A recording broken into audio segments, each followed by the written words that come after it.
नमस्कार। आपकी अदालत में आपका बहुत बहुत स्वागत है। आपकी अदालत में हम ऐसे लोगों को इनवाइट करते हैं जिनको लेकर जनता के मन में उत्सुकता रहती है, जिनसे लोग सवाल पूछना चाहते हैं, जिनके बारे में लोगों के मन में क्यूरियोसिटी होती है। पिछले दिनों मैं जहां भी गया, लोगों ने मुझे एक शख्स के बारे में कहा, आप इन्हें आपकी अदालत में बुलाइए। और मैं भी सोचने के लिए मजबूर हो गया, ये कौन है जिसके बारे में हर पब्लिक फंक्शन में लोग मुझे कहते हैं, जिसके बारे में लोग मैसेज भेजते हैं, दर्शकों की बार बार मांग आती है। पता किया, इनकी सोशल मीडिया पर काफी फॉलोइंग है। जब ये अपने घर से बाहर निकलते हैं तो सड़क पर ट्रैफिक जाम हो जाता है, लाखों लोगों की भीड़ इकट्ठा हो जाती है। इस शख्स को आपकी अदालत में आमंत्रित कर रहा हूं। प्लीज वेलकम बागेश्वर धाम के प्रमुख धीरेन्द्र कृष्ण शास्त्री।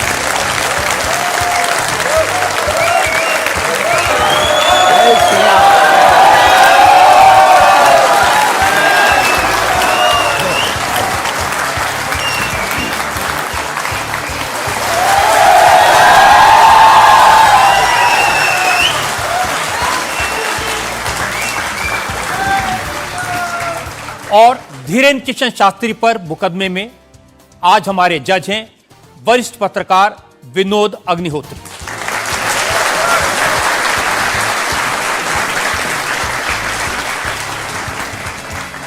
इससे पहले कि मुकदमा शुरू करें, इल्जामात सवालात का सिलसिला शुरू करें, आज के जज विनोद अग्निहोत्री की इजाजत चाहेंगे आज की कार्रवाई शुरू करने के लिए।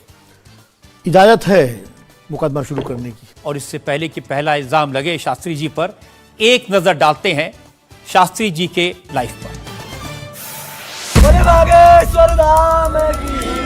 आजकल पूरे देश में बागेश्वर धाम के प्रमुख धीरेन्द्र कृष्ण शास्त्री की बहुत चर्चा है।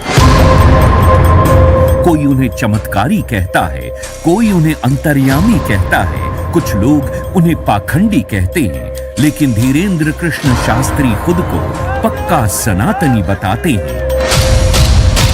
अब हिंदू एक हो जाओ, सनातनी एक हो जाओ, यही हम चिल्ला रहे हैं कब से।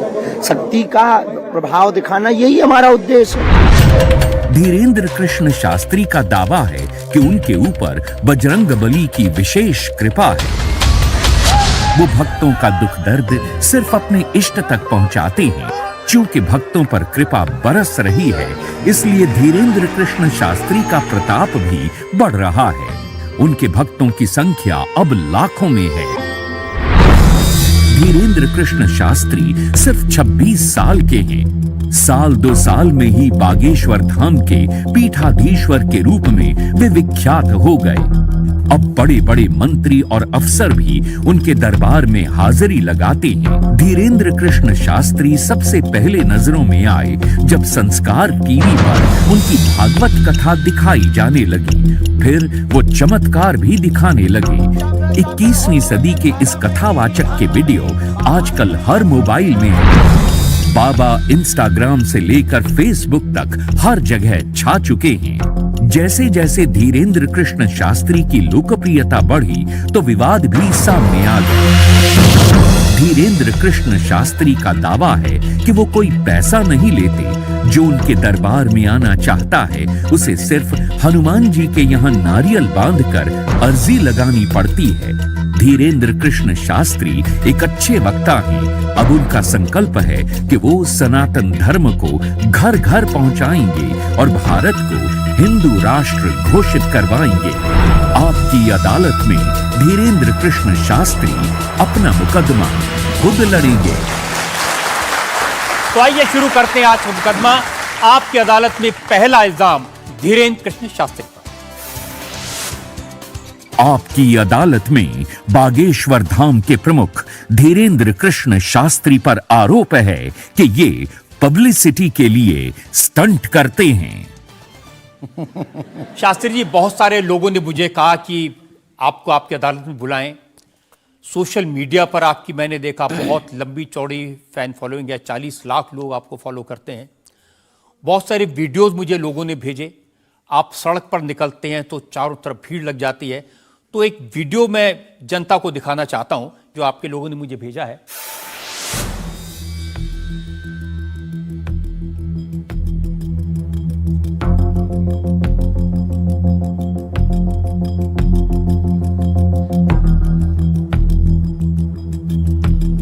तो ये वाकई में शास्त्री जी असली वीडियो है या पब्लिसिटी स्टंट है, बनाया हुआ है? लोगों की अपनी अपनी भावनाएं होती हैं, अपनी दृष्टि से देखने की। ये वास्तविकता एक जगह की नहीं है। जहां जहां बागेश्वर बालाजी का दरबार लगता, जहां जहां बागेश्वर बालाजी की कृपा से दास कथा करने जाता, ये तो कम है, कैमरे में कम आया है, और ज्यादा है।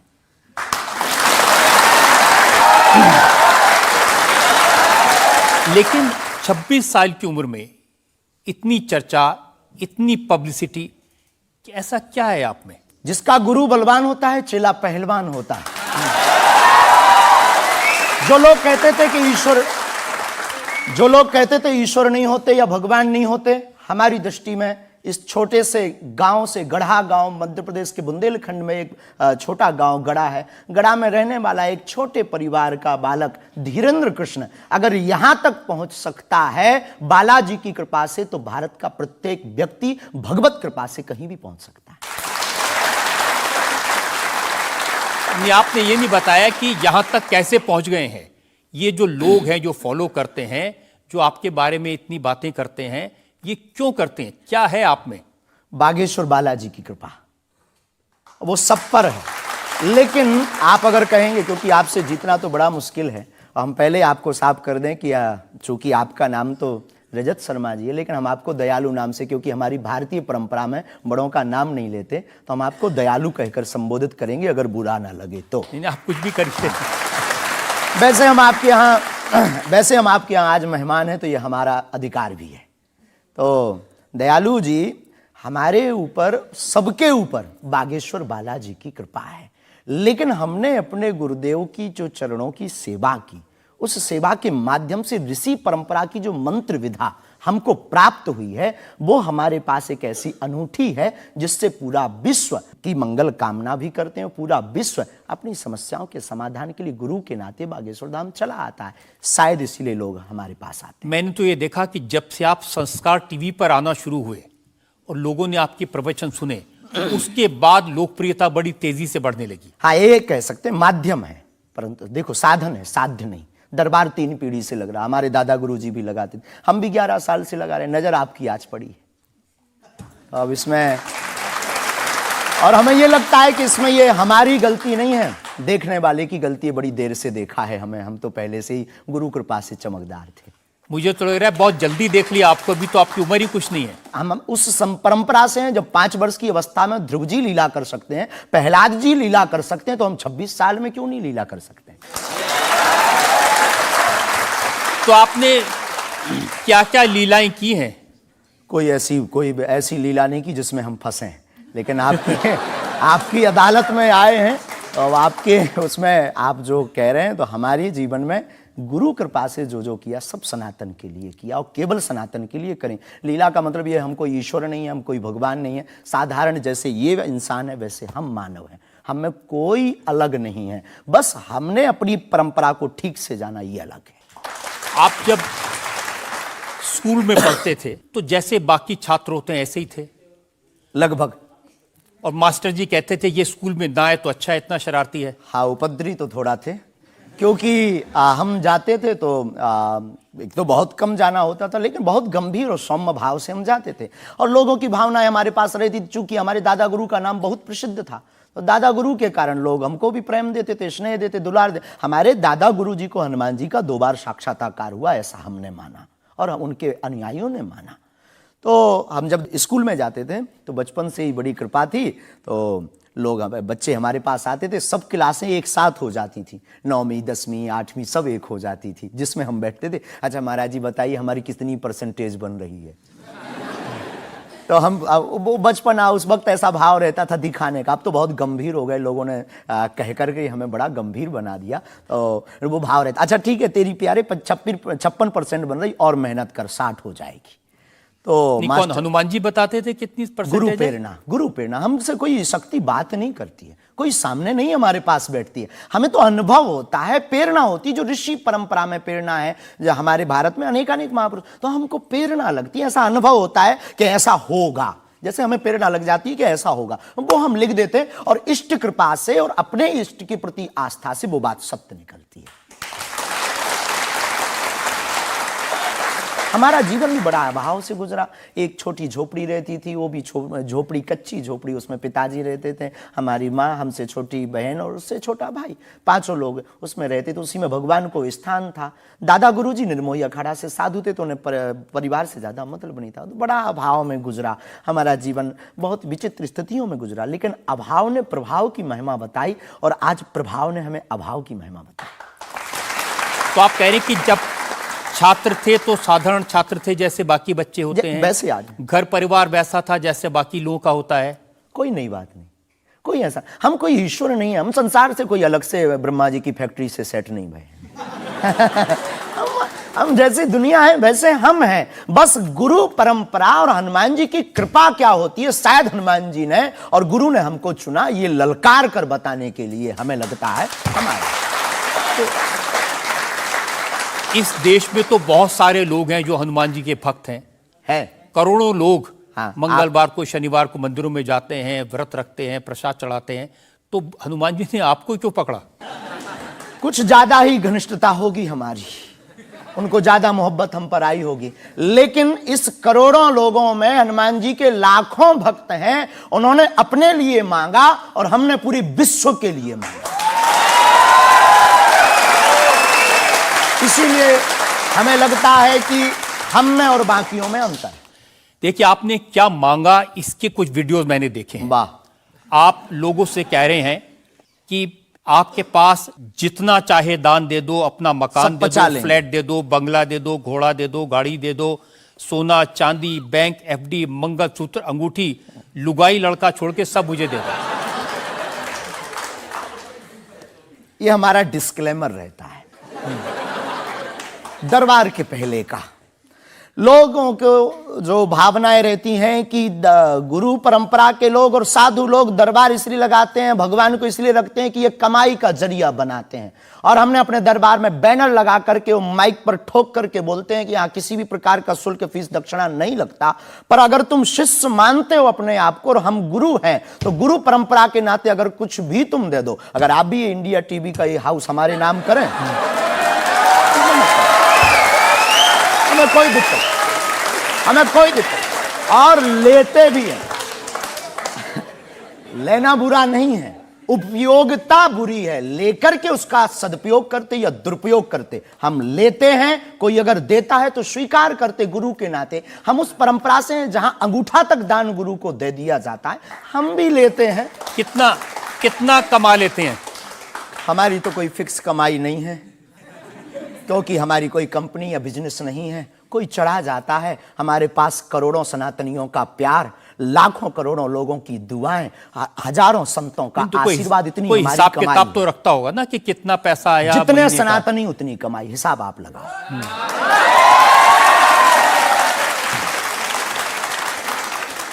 ज्यादा बातें इसलिए होती हैं कि आप जो स्टंट करते हैं पब्लिसिटी के लिए, आप ऐसी ऐसी बातें कह देते हैं। आप कहते हैं कि बिना वीजा के हनुमान जी रावण की लंका में घुस गए थे।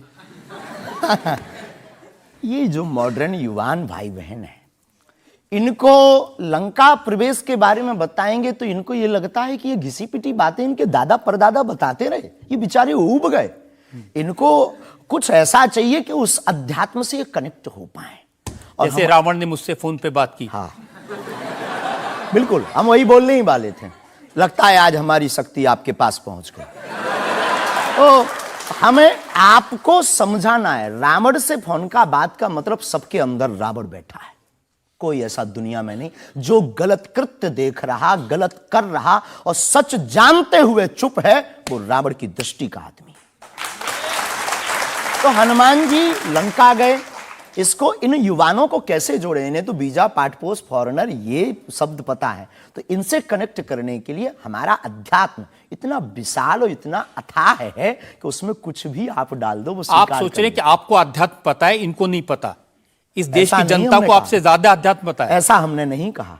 हमें अपने हिसाब का पता है, उन्हें अपने हिसाब का, वो अपने में श्रेष्ठ हैं, हम अपने में अब जो कोशिश कर रहे हैं विद्यार्थी। हमने ऐसा कभी नहीं कहा कि हम श्रेष्ठ हैं, और ये आरोप हमें नहीं लगता कि ठीक है। आपका ये कहना कि मेरे पास एक गधा है जिसमें वाईफाई है और वो प्लेन में भी वाईफाई चलता है, ये मजाक की बातें नहीं है।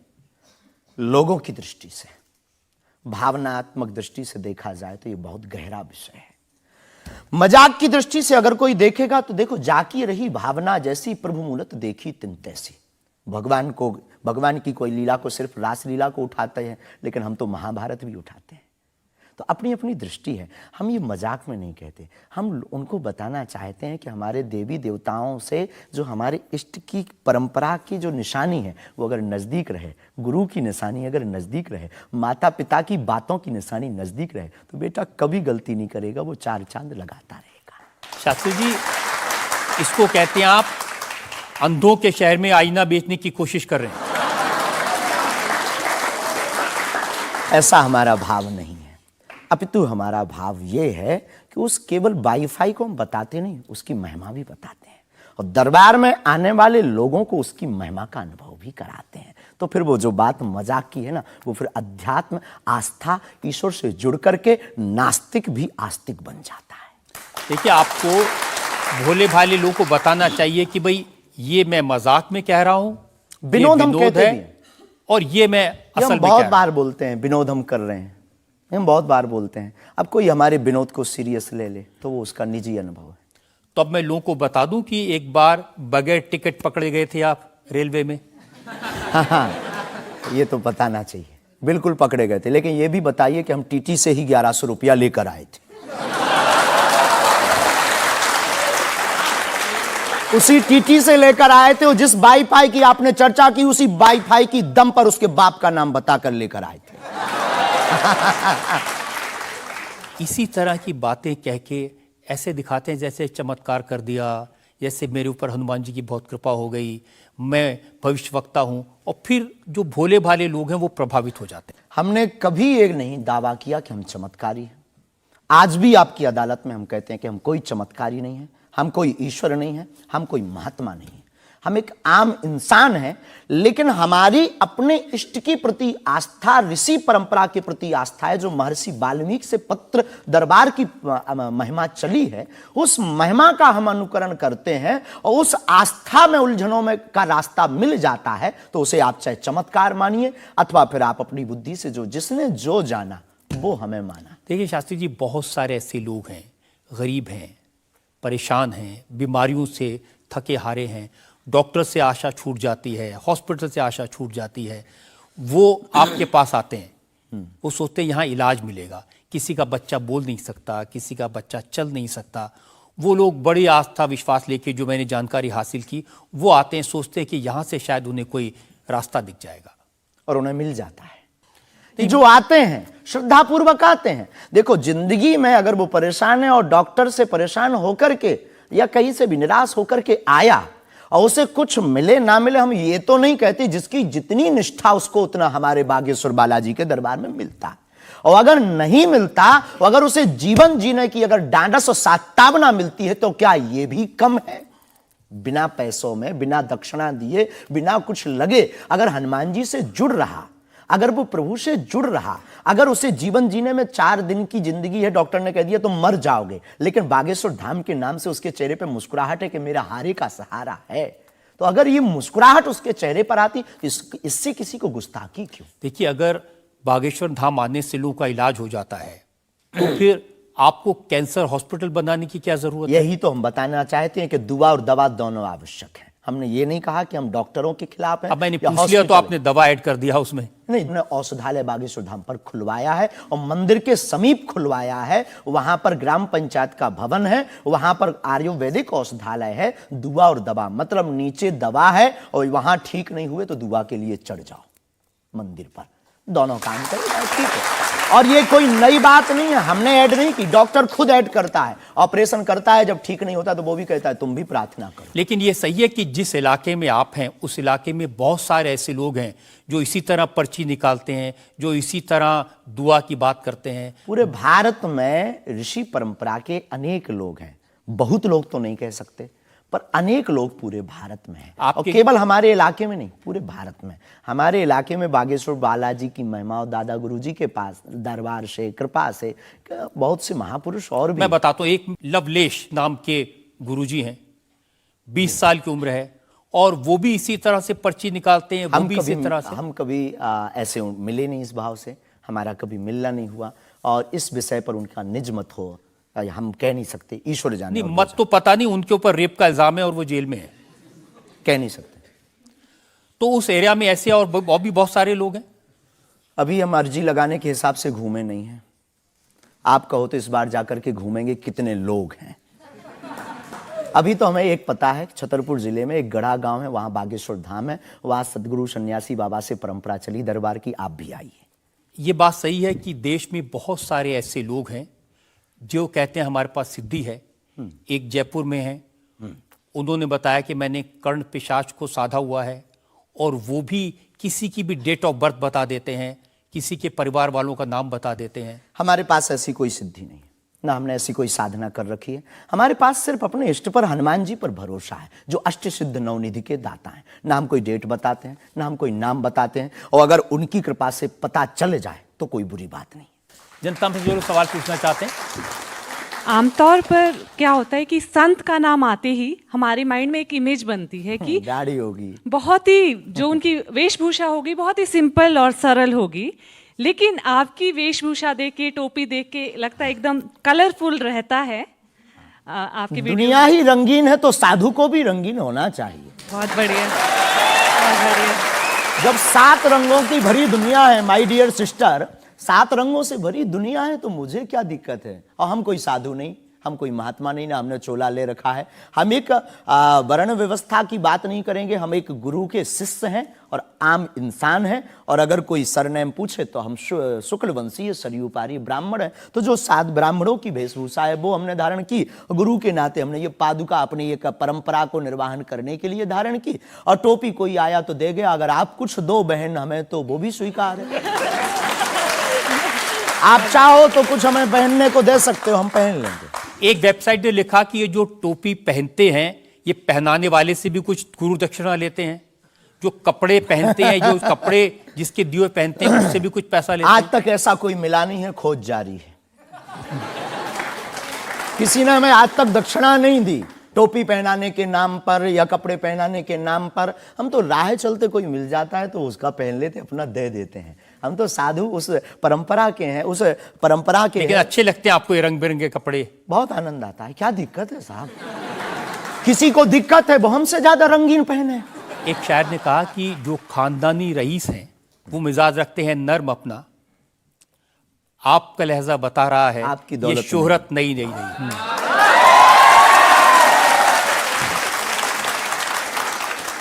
लोगों को लगता है, हमें लगता है कि हमारे जीवन में न हमें धन प्रिय है, न मान प्रिय है, न सम्मान प्रिय है, हमें हनुमान प्रिय है। और हमने जब से जन्म लिया तब से हम धनवान हैं, क्योंकि हमारे हनुमान हैं।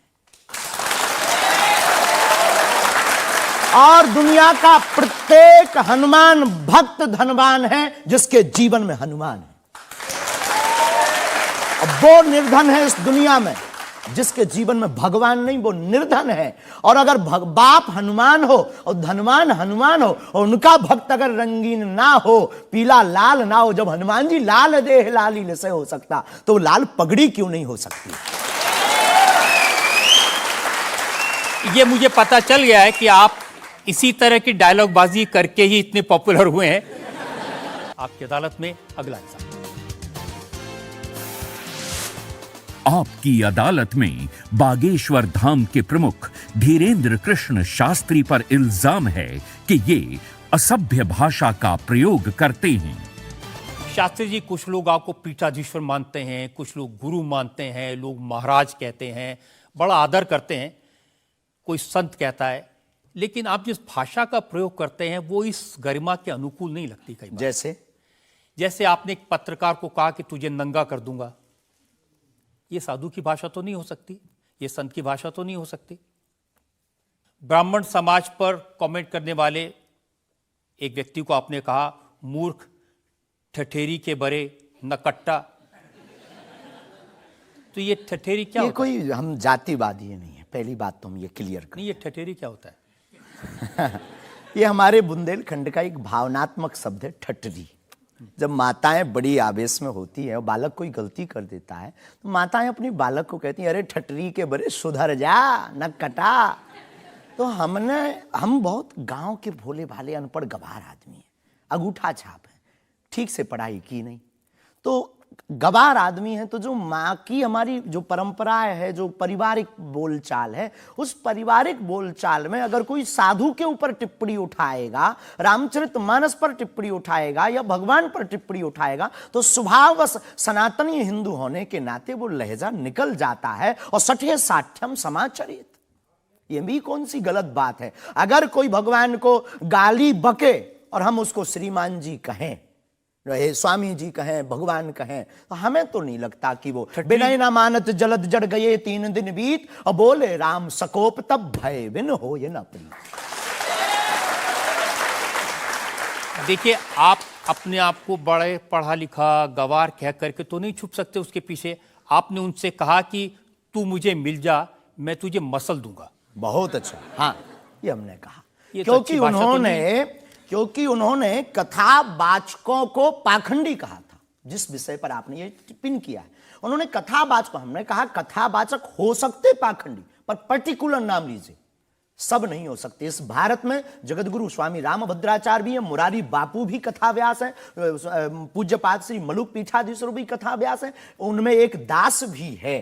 ये महापुरुषों पे आज तक कोई इल्जाम नहीं है, और इन महापुरुषों पर इल्जाम नहीं है तो सब कथा। भाई, एक पत्रकार गलत हो सकता, सब नहीं हो सकते। हम अगर सबको कहें कि सब पत्रकार ऐसे होते हैं तो ये हमारी धूर्तता होगी। तो उसने सब कथावाचकों को ऐसा कहा था, तब हमने उसको कहा था कि भाई अगर तुम ऐसा कहो तो महापुरुषों के बारे में तो किसी को नहीं कहना चाहिए, तो बात ठीक है, तय है। रामचरितमानस के बारे में नहीं कहना चाहिए तो तय है। तो उसके लिए अगर ऐसा मसला कह दिया समझाने के लिए, वो है तो हमारा आदमी चेला। लेकिन आपने संत तुकाराम के बारे में क्या कहा? संत तुकार को, हाँ। आपने कहा संत तुकाराम की लुगाई रोज उन्हें मारती थी, रोज पीटती थी डंडे से।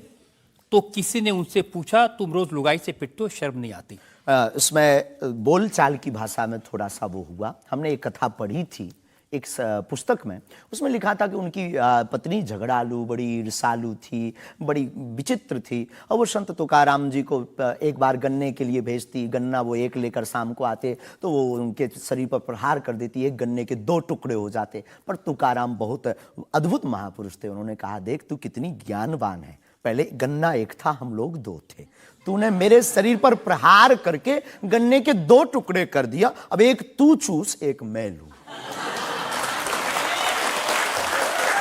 तो लेकिन देखिए, आपने जो बोलचाल उसमें बिगड़ा आपने जिस अंदाज में कहा था वो सम्मानजनक नहीं था, समाज के लिए असभ्य था, इसमें कोई संदेह नहीं है। लेकिन हम अपनी भाषा से समझने का कोशिश करते हैं, जो कई बार हमारी भाषा लोगों के अनुरूप फिट नहीं है। कभी आपको नहीं लगता कि संत तुकाराम जैसे महान संत के बारे में ये कह दिया, उसके लिए हमें गलती माननी चाहिए? बिल्कुल, अगर ये किसी की भावनाओं को ठेस पहुंचा तो संतों के प्रति हमारे हृदय में अथाह प्रेम है, अथाह प्रेम। और हम स्वप्न में भी, हम तो खुद साधु परंपरा से जीवित हुए हैं, नालायक से बोलने लायक संतों के कारण हुए, और हम अगर संतों का अनादर करेंगे तो अपनी जिंदगी में हम रहेंगे कहाँ? तो हम तो विनम्रता पूर्वक अगर किसी को ठेस पहुंचा तो हमें नहीं लगता कि हमारे द्वारा उनको ऐसा कहा, लेकिन अगर किसी को ठेस पहुंचा और शब्द ऐसा मुंह से फिसल गया तो हम क्षमा प्रार्थी, कोई संदेह। अब मैं एक और उदाहरण आपको बताता हूँ। अच्छा किया कि आपने क्षमा प्रार्थना की, करना ही चाहिए साधु संतों के बारे में, अगर गलती से मुंह से कुछ निकल जाए, बहक करके अगर हो जाता तो कोई दिक्कत। आप बात कर रहे थे साईं बाबा के बारे में, और आपने कहा कि हमने सुना वो चांद मियां निकले। हाँ, सुना। आपने कहा कि कई बार लगता है कि 33 कोटि क्या कम पड़ गए, और समझदार के लिए इशारा काफी है जी। जिन साईं बाबा को करोड़ों लोग मानते हैं, करोड़ों लोग की श्रद्धा उनमें है, उन्हें भगवान मानते हैं, उनकी पूजा करते हैं, उनके मंदिरों में लाखों लोग जाते हैं, उनके बारे में इस तरह की भाषा? बात ये थी, प्रश्न ये था, क्या साईं बाबा हिंदू हैं या मुसलमान? हमने कहा हम तो उस वक्त थे नहीं भाई साहब, अगर होते तो देखते टोपी पहनते थे कि माला। तो हमने जो सुना है, कोर्ट ने कहा, ऐसा एक पत्रकार में पत्र वार्ता में निकला है कि वो चांदनियां हैं। उन्होंने, उनके जो कमेटी के लोग हैं, उन्होंने क्षमा मांगी। तो हमने यही बात उनको बता दी, बस प्रेस की बात बता दी। तो हमसे ज्यादा ये आरोप जिस पत्रकार ने ये छापा है उस पर उठना चाहिए। नहीं, लेकिन आपके कहने से लोगों की भावनाएं आहत हुई। हमारा किसी भी संत के प्रति अनादर नहीं, सब धर्मों के प्रति सम्मान है। जो जिस धर्म को मान रहा, बलपूर्वक उसको मानना चाहिए। हम सिर्फ अपने धर्म के कट्टर हैं, सिर्फ ये बताना चाहते हैं हम आपको। तो साईं बाबा का सम्मान करते हैं आप? बेझिझक, संत के नाते, संत के नाते बेझिझक। हमें उस बाबा साईं बाबा से क्या आपत्ति है, क्या विपत्ति है? हमें अपने आप से आपत्ति नहीं है, हमें किसी साधु से कैसे आपत्ति हो सकती? क्योंकि जिस सनातन धर्म की आप बात करते हैं, वो वसुदेव उसमें कुटुंबकम सबसे पहले की तो संयम, धैर्य, भाषा पर नियंत्रण, ये सब। लेकिन कब तक धैर्य, कब तक संयम?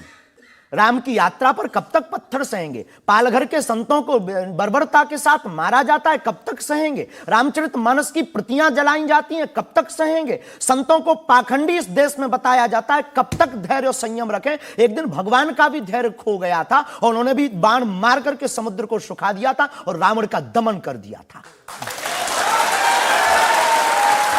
तो हम कब तक धैर्य, ये भोले भाले लोग, ये भोले भाले सनातनी कब तक ये धैर्य सहेंगे? और एक बात हम आपकी अदालत में बोल देते हैं, सनातन के लिए अगर हमारे प्राण जाते हों और अगर लोगों की दृष्टि में हम असंयमित हैं, तो ये हमें बने रहने दीजिए।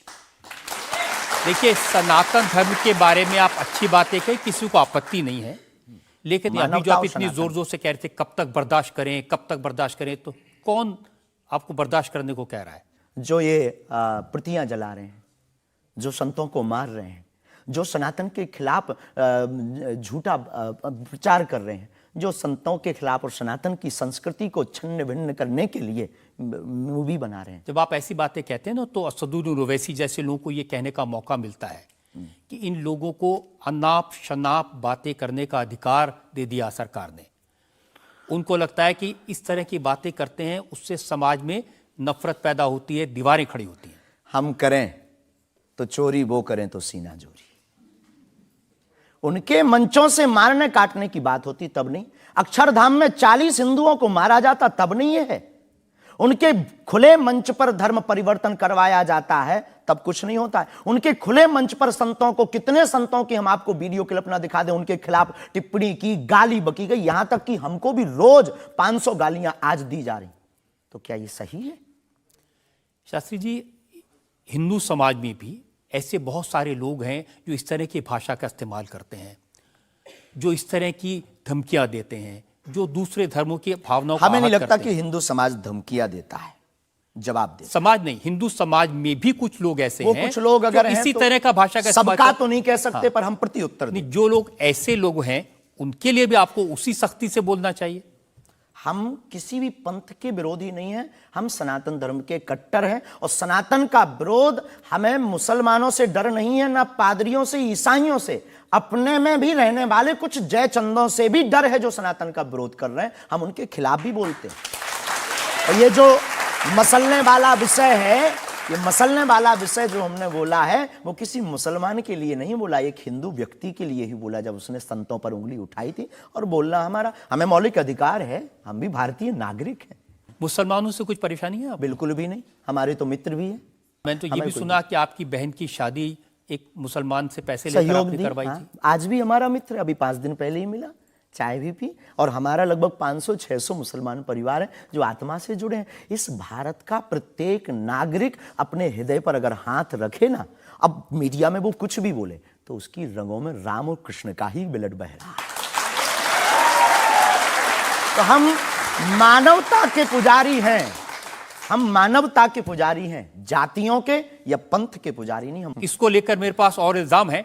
हम एक ब्रेक के रुकेंगे और ब्रेक के बाद आपकी अदालत में धीरेन्द्र के शास्त्री पर इल्जामात और सवाल आपका एक और आपकी अदालत में अगला इल्जाम।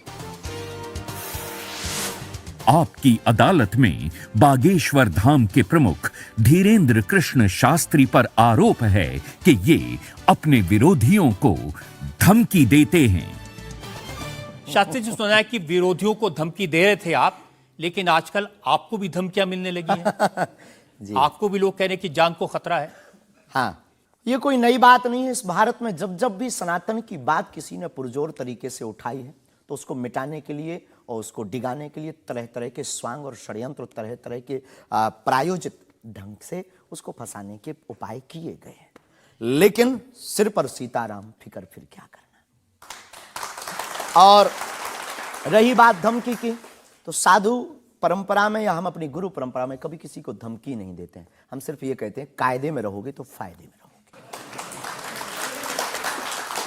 आपके लिए सुरक्षा की मांग करने के लिए आपके समर्थकों ने जंतर मंतर पर एक प्रदर्शन किया, उसका वीडियो मैंने देखा है। और जो लोग बागेश्वर धाम के नाम पर वहां प्रदर्शन कर रहे हैं, वो कह रहे थे अब चाकू छोड़ो, तलवारें रखो, अब इन लोगों को गोली मारो। और वो लोग बहुत ही हिंसक भाषा का इस्तेमाल ये बिल्कुल भी कतई हमें पसंद नहीं है और इसकी छूट हमने कदापि किसी को नहीं दी है। क्योंकि हम स्वयं ये कहते हैं कि जिंदगी में याद रखना, सनातन धर्म वो धर्म है जो अहिंसा का पुजारी है और हम हिंसा के पक्षधर नहीं है। क्योंकि हिंदू का अर्थ ही होता है जो हिंसा का दमन करे। लेकिन आपने तो कुछ रिएक्ट ही नहीं किया। वो आपके स्पोक्स पर्सन हैं, उन्होंने कहा कि अरे तुम सब कब मारोगे, जब सब मर जाओगे, ईसाइयों को, मुसलमानों को कब मारोगे। नहीं, ये बात बिल्कुल गलत है, क्योंकि सबको जीने का अधिकार है और हमें ऐसी कोई जानकारी नहीं लगी और हमारी तरफ से कोई लोग नहीं गए। लेकिन मैंने आपको जानकारी दे दी, आप चाहें तो मैं आपको वीडियो भेज दूंगा, वो देख लीजिए। बिल्कुल, हम एक बार बोलेंगे उनको, बेझिझक बोलेंगे। हम कभी इसके पक्षधर नहीं है। हम भारत में बहुत प्रेम और बहुत ही अहिंसा पूर्वक जीवन के पक्षधर हैं, इसलिए हमने हिंदू राष्ट्र की मांग की है। इतने अहिंसा के पक्षधर हैं आप, आपने खुद एक बार कहा कि अब सब हिंदू अपने हाथ में हथियार, माला और भाला रखो। ये तो हमारी देवी देवताओं के भी हाथ में है। प्रत्येक भगवान के हाथ में, किसी के हाथ में मुगदर है, त्रिशूल है, उनसे भी लोगों को आपत्ति होगी जिन्हें दिक्कत है। हम सुरक्षा करना, भारतीय संविधान में भी हथियार देने का लाइसेंस दिया जाता है, उसको बंद करवाया जाए। जो हथियार देने का लाइसेंस है वो आत्मरक्षा के लिए। तो हम भी आत्मरक्षा के लिए भाला रखवा रहे हैं। हमारी क्षमता नहीं ना बंदूक लेने की, साहब गरीब आदमी है।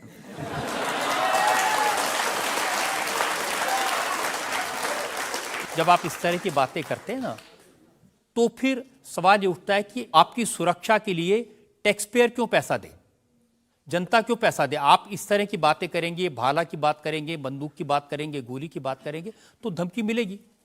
हाँ मिलेगी, लेकिन हमने कभी बंदूक की बात नहीं की, हमने भाला और माला की बात की। और रही बात सुरक्षा की, तो प्रत्येक नागरिक की सुरक्षा करने की जिम्मेदारी भारत सरकार की है और हमें अपने इष्ट और भारत की सरकार पर भरोसा है, वर्तमान सरकार पर भरोसा है। साधु संत के तुम रखवारे, असुर निकंदन राम दुलारे, एक तो हमारा पहला भरोसा ही है। हमारे इष्ट हमारे हनुमान जी है और हमारा ये धमकी नहीं है। और बार बार मरना नहीं, एक बार बचना नहीं, तो डरना किस बात का। तो जब तक जिएंगे, प्राण अगर जाते हो चले जाएं, पर सनातन की चर्चा, घर घर राम पहुंचाने की चर्चा नहीं हम छोड़ेंगे। वो 50 उपाय कोई करेंगे।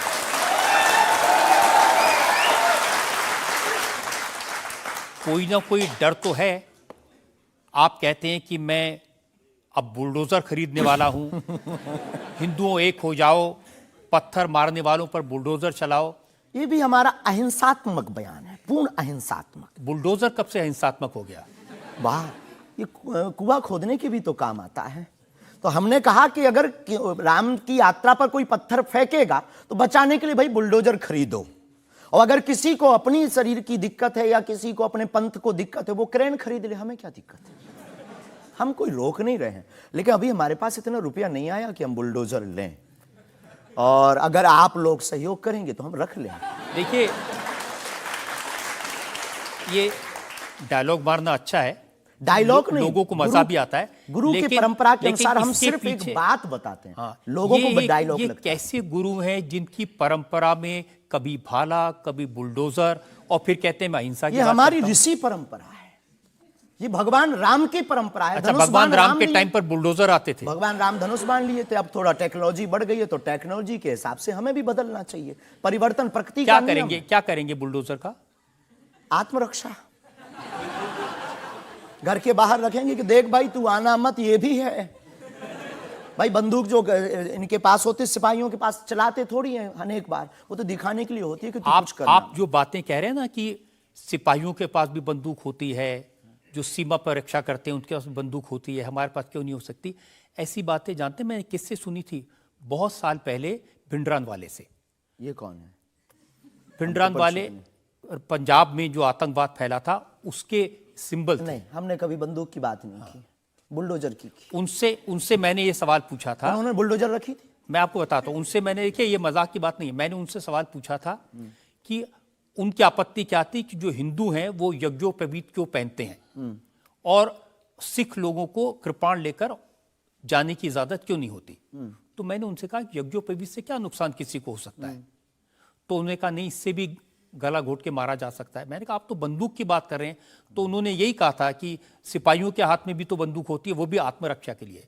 तो ऐसी बातें जो लोग गुरु परंपरा के लोग हों उनको नहीं कहनी चाहिए। आपकी दृष्टि से कह सकते हैं, लेकिन हमें लगता है कि आत्मरक्षा के लिए सब कुछ जरूरी है और वर्तमान समय में आवश्यक है।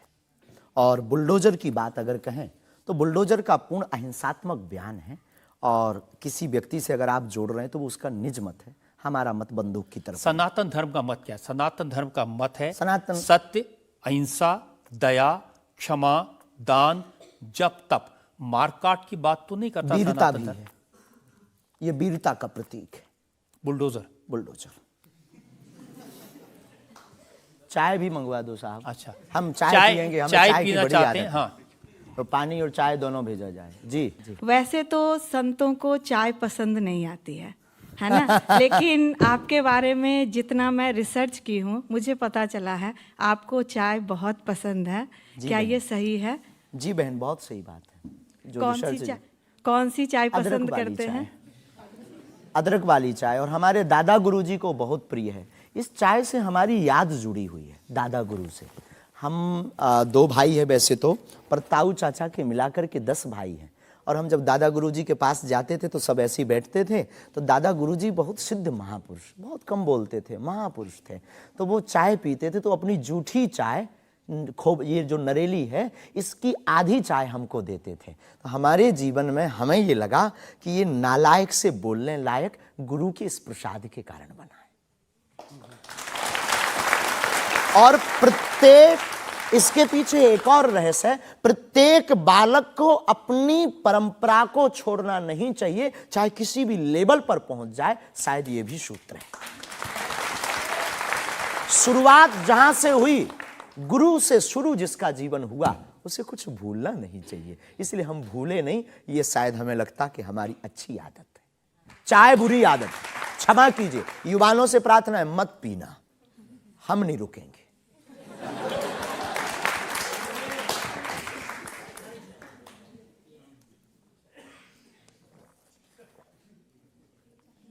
और हमारे दादा गुरु ने तो श्लोक भी बनाया है, कहो तो सुनाऊं?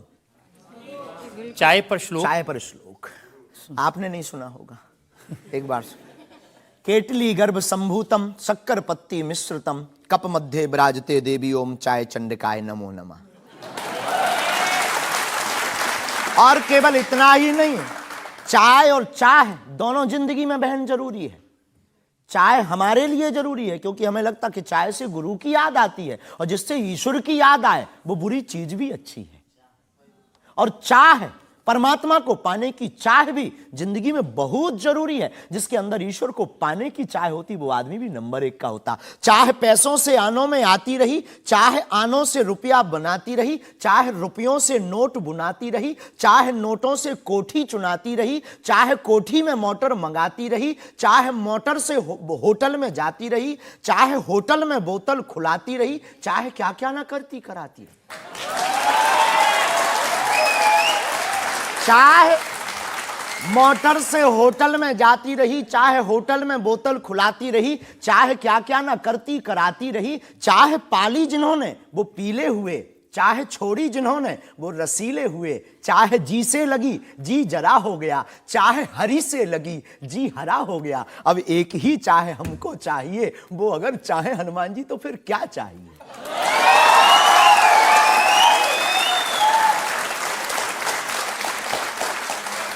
अब आप ये मत कहना कि ये डायलॉग बाजी है क्योंकि हम आपकी अदालत में ये कहते हैं हमारा कोई भी बयान डायलॉग नहीं है, हमारा प्रत्येक बयान हमारे युवाओं को और भारत को जगाने का है। मैं तो सोच रहा था कि आपको पहले से पता होगा कि मैं क्या पूछने वाला हूं। शायद ये जो चाय आप पीते हैं, इससे एनर्जी आती है, ऊर्जा आती है, शक्ति मिलती है?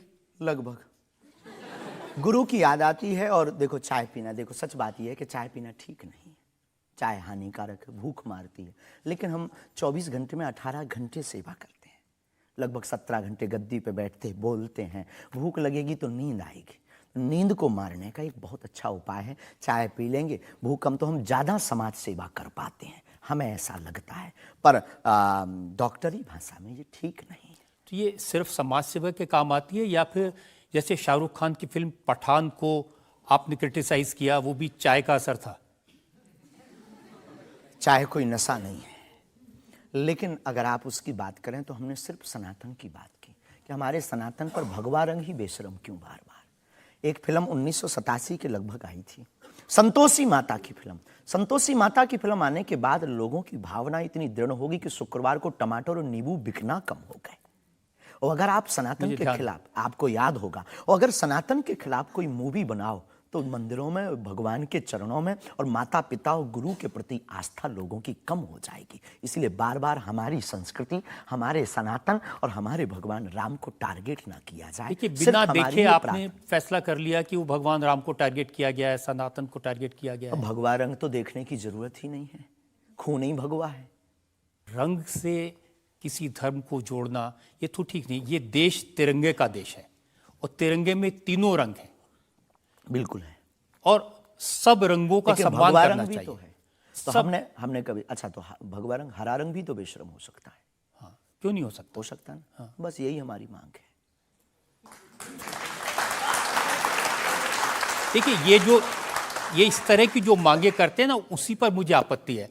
आप कहते हैं ये भारत राष्ट्र हिंदू राष्ट्र बने, बेझिझक बने, हिंदू राष्ट्र बनेगा। ये जातिवाद, हम जातिवाद के खिलाफ हैं। कब तक गालियां जातिवाद के नाम पर, कब तक राजनीतिक रोटियां सेकी जाएंगी? ये बंद करो अब। कब तक जातिवाद के नाम पर वोट लेंगे? आप ये बंद करो, भारत को हिंदू राष्ट्र बनाओ। सामाजिक समरसता होगी, सब में समानता होगी, सौहार्दता होगी, न पत्थर गलेंगे, न रामचरितमानस जलेगी, न राम के ऊपर कोई टिप्पणी होगी। हिंदू राष्ट्र होगा तो राम राज्य आ जाएगा। भारत विश्व गुरु है। शास्त्री जी, ये जो देश है ना, ये भारत के संविधान से चलता है। वो संविधान जो बाबा साहब अंबेडकर ने बनाया था। क्षमा कीजिए, हम उसके आदर करते हैं, हमारे पूर्वजों ने स्वीकार किया। कहां आदर कर रहे हैं? वो संविधान कहता है ये धर्मनिरपेक्ष राज्य है, इसमें रिलीजन के नाम से इसको देश नहीं बनाया जा सकता।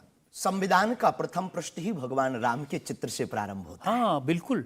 संविधान का प्रथम पृष्ठ, जिस देश का संविधान भगवान राम से प्रारंभ हो, तो क्या वो हिंदू राष्ट्र, राम राज्य नहीं हो सकता है? वही संविधान जो भगवान राम के पृष्ठ से शुरू होता है, वही संविधान कहता है कि भारत एक धर्मनिरपेक्ष हमने ऐसा राज्य सुना है, पढ़ा नहीं है, पूछना नहीं, पंथ निरपेक्ष कहा है। धर्म तो सिर्फ सनातन नहीं, धर्मनिरपेक्ष। हाँ, तो धर्म सिर्फ सनातन है, बाकी सब पंथ। देखिए, और जो देश धर्मनिरपेक्ष नहीं होते, जैसे हमारे पड़ोस में पाकिस्तान धर्म के आधार पर बना, उसका क्या हाल है ये आप देख रहे हैं। देख रहे हैं, लोगों के पास खाने को रोटी नहीं है, आतंकवाद चरम सीमा पर है। जब इस्लाम के नाम पर देश बनेगा, धर्म के नाम पर बनेगा, तो ये होगा। बिल्कुल बात सही है आपकी, लेकिन हम आपको बता दें, बाकी सब पंथ हैं, धर्म सिर्फ सनातन है। सुप्रीम कोर्ट के सामने ये मामला आया था, और सुप्रीम कोर्ट ने क्या कहा था, एग्जैक्ट वर्ड्स मैं आपको बताता हूं। सुप्रीम कोर्ट ने कहा कि भारत जैसे धर्मनिरपेक्ष देश में धर्म के आधार पर घृणा फैलाने की, लोगों को बांटने की गुंजाइश नहीं है। जी, सुप्रीम कोर्ट तो ये नहीं करना चाहिए। हमारी तरफ से आदर है, लेकिन भारत हिंदू राष्ट्र था, है, बस घोषणा की जरूरत है।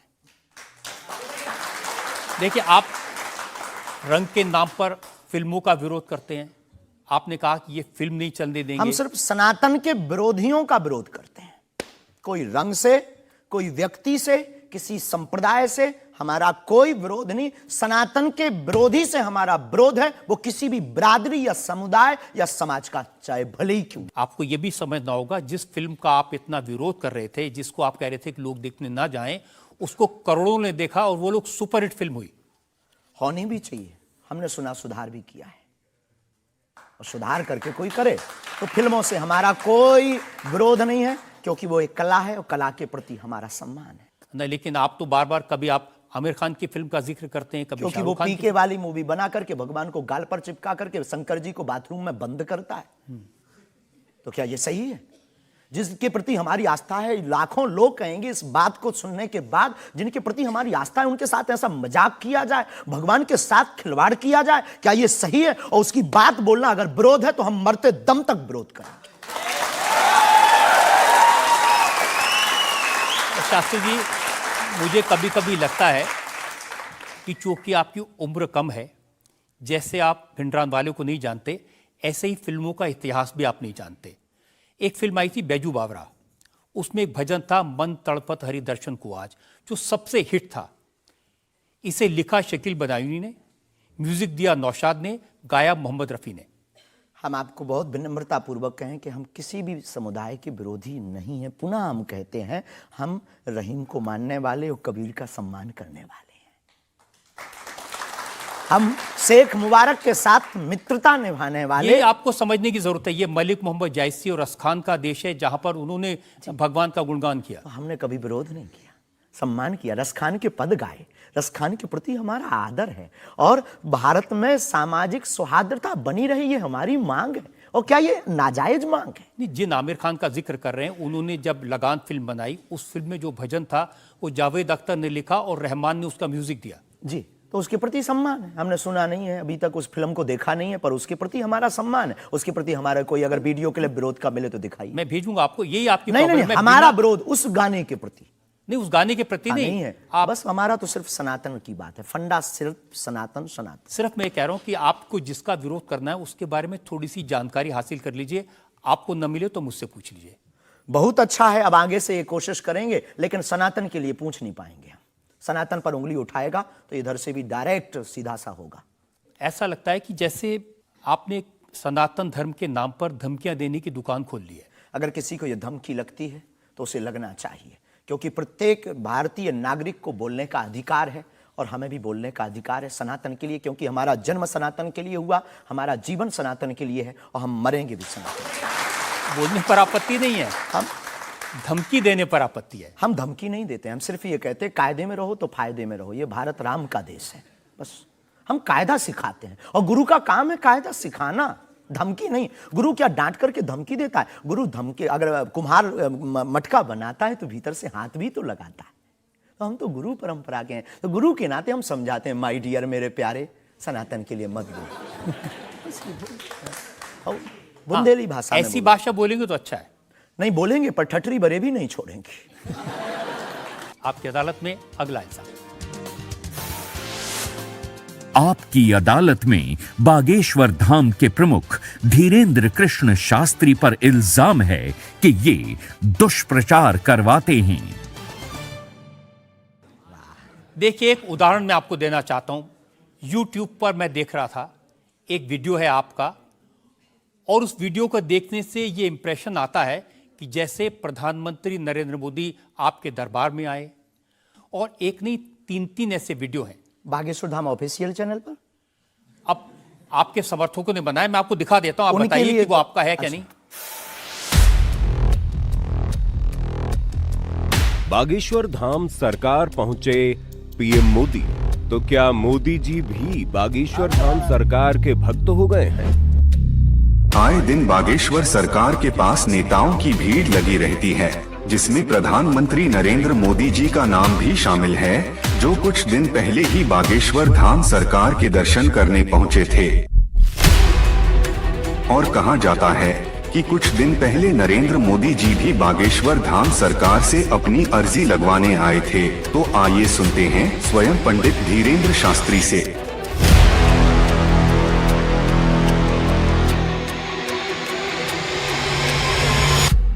मोदी जी को ये प्रोजेक्ट करते हुए जैसे बागेश्वर धाम आए, मेरी जानकारी है कि 3 वीडियोस हैं, उनमें से एक बागेश्वर धाम का है।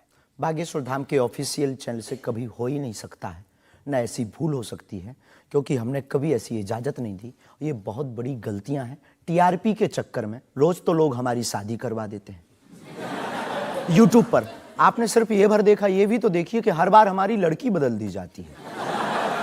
हैप्पी बर्थडे कहीं ये कह दिया जाता है। एक ने न्यूज डाली थी, बागेश्वर सरकार 23 तारीख को परिणय सूत्र में बंधेंगे। संतों के फोन आने लगे। तो ये सिर्फ मीडिया पर, चूंकि बागेश्वर धाम बहुत सर्च हो रहा, और हनुमान जी भला सर्च हो क्यों ना।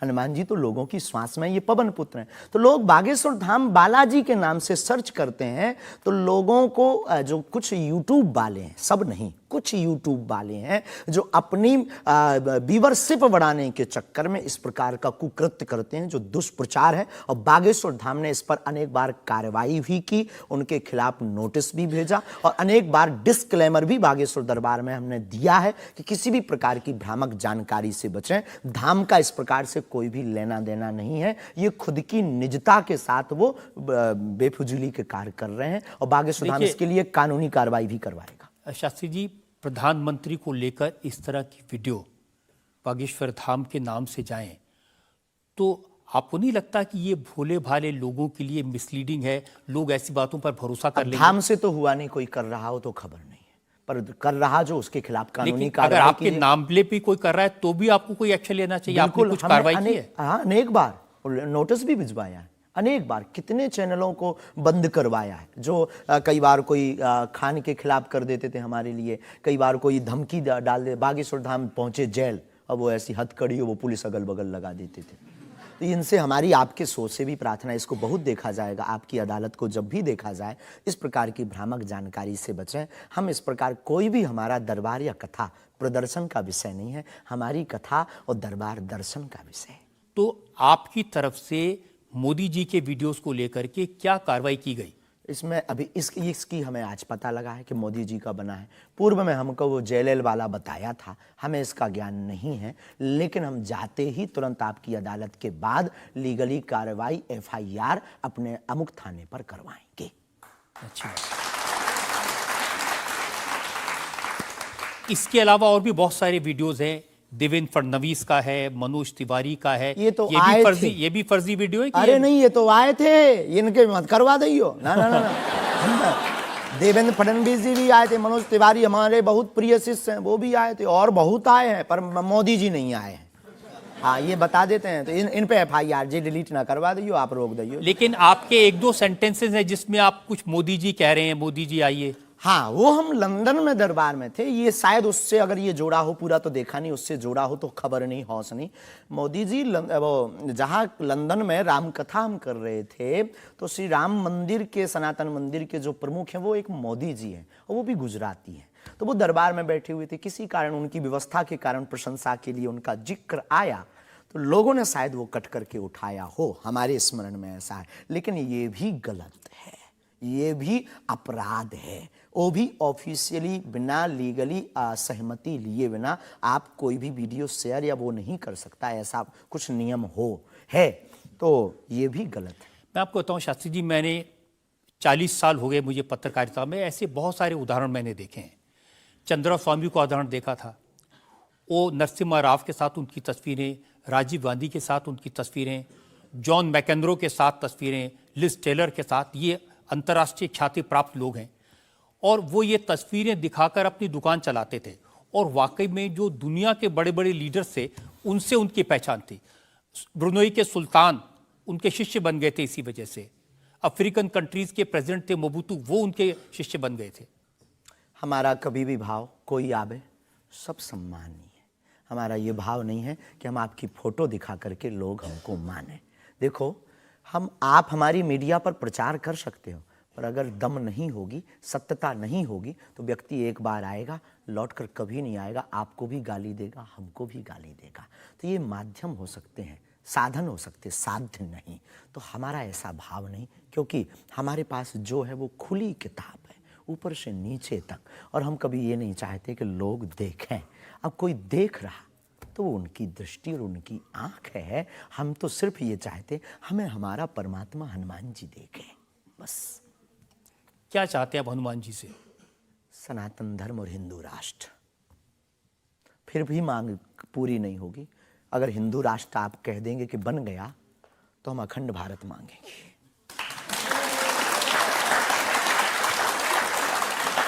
अगर वाकई में आपको भरोसा है कि बजरंगबली ऐसी इच्छाओं को पूरा कर सकते हैं, करते तो हैं। करते हैं हमारी तो तो कर रहे हैं। स्केल थोड़ा बढ़ाइए ना, उनसे कहिए कि पुतिन को समझाएं कि यूक्रेन से अपनी सेना वापस ले ले। आइए, ये तो अंतर्राष्ट्रीय, क्योंकि उससे जो यूक्रेन क्रिश्चियन मुल्क है उनको अपनी पता तरफ- चलेगा कि सनातन धर्म की शक्ति कितनी है। हम अपनी तरफ से प्रतिदिन विश्व में कल्याण हो, विश्व में शांति हो, ये अर्जी लगाते हैं। और हनुमान जी ने रावण को भी समझाया था, मान जा, भगवान है, वापस कर दो जानकी माता को। लेकिन जिसकी आ गई हो तो हनुमान जी की बातें उसे नहीं भाती हैं। गुरु के नाते हमने भी प्रार्थना की। अब किसी की आ गई, हम जो बताने, हमारे पास लोग आते, महाराज जी हम मर ना जाएं। अब उसको क्या कहें कि जो बता रहा उसे भी मरना है। हद हो गई, तो पागलों जैसी बात करते मेरे पागल। लेकिन हम श्रीमान जी बड़ी विनम्रता पूर्वक कहें कि अगर आपको लगता है तो आपको अर्जी लगाने एक बार बागेश्वर धाम नहीं, ये अर्जियां लगाने का काम तो आपका है, मेरा नहीं है। और अंतर्राष्ट्रीय विषय पर अब टर्की में इतना बड़ा जलजला आया है, इतना बड़ा भूकंप आया है, हजारों लोग मर गए हैं, तो कुछ आपको अर्जी लगानी चाहिए। बिल्कुल, हमने प्रार्थना तुरंत की। और हम प्रार्थना करते कि प्रतिदिन जो भी हमारे पास है चूरन चटनी, हम अपने गुरुजी से और बालाजी से प्रार्थना करते विश्व का मंगल हो, सबका भला हो। इससे आपको फर्क नहीं पड़ेगा कि वो क्रिश्चियन कंट्री है या इस्लामिक मुल्क? बिल्कुल भी नहीं। हम तो खुद गए हैं, हम तो पूरी दुनिया का मंगल की कामना। हम उस धर्म से हैं जहां वसुदेव कुटुंबकम की चर्चा की जाती। सर्वे भवन्तु सुखना सर्वे सन्तु निरामया, सब में मंगल हो, मंगल भवन अमंगलहारी। हम ऐसे नहीं हैं, हम मानवता के हैं। जिसके अंदर दुख है, हे बालाजी उसके संकट, आप संकट मोचन हैं, उसके संकट मिट जाएं। हमें कोई फर्क नहीं पड़ता है। ये अच्छी बात आपने कही। आज हमने मुकदमा चलाया बागेश्वर धाम के प्रमुख धीरेन्द्र कृष्ण शास्त्री पर। हमने उनसे पूछा उनके चमत्कारों के बारे में, उनके प्रवचनों के बारे में, उनके धमकी भरे बयानों के बारे में, उनके स्टंट्स के बारे में और उनको लेकर सोशल मीडिया में चल रहे मिसलीडिंग वीडियोस के बारे में। अब वक्त है आपकी अदालत में आज के जज विनोद अग्निहोत्री के फैसले का।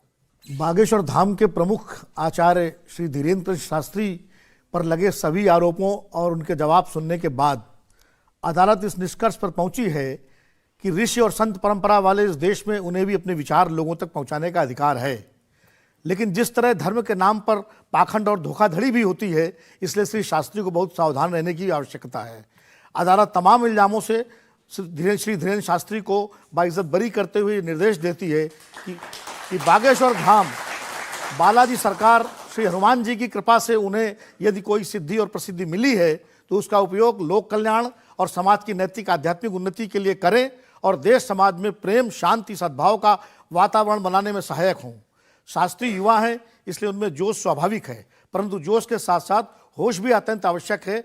अदालत अपेक्षा करती है कि उनकी वाणी में संयम, करुणा और क्षमा से अभिभूत रहेगी। आशा है कि धीरेन्द्र कृष्ण शास्त्री सनातन धर्म के इन्हीं शाश्वत मूल्यों के साथ भारतीय संत परंपरा को आगे बढ़ाते रहेंगे।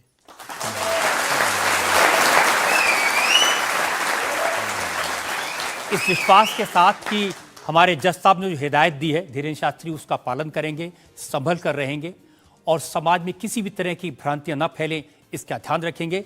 आपकी अदालत का आज का मुकदमा यहीं खत्म करते हैं।